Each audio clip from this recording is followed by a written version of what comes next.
Here's how to play Age of Empires 4 on Mac. So the first thing that you're going to do is to download the Parallels Desktop for Mac because this can actually run Windows and application that can only be available on the Mac or Windows. Next is click on the Get Windows 11 from Microsoft so that your Mac will be set to Windows 11.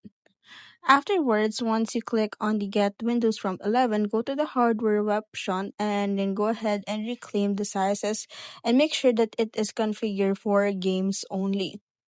Once you've done that, you can now go ahead and install the Steam, which is the ultimate destination for playing, discussing, and creating games. So this can only be allowed and installed through the Windows. So it is very important to install Windows first to your Mac. Afterwards, you can now go ahead and search Age of Empires to Steam and install and play it to your Mac. And that is how you play Age of Empires to Mac.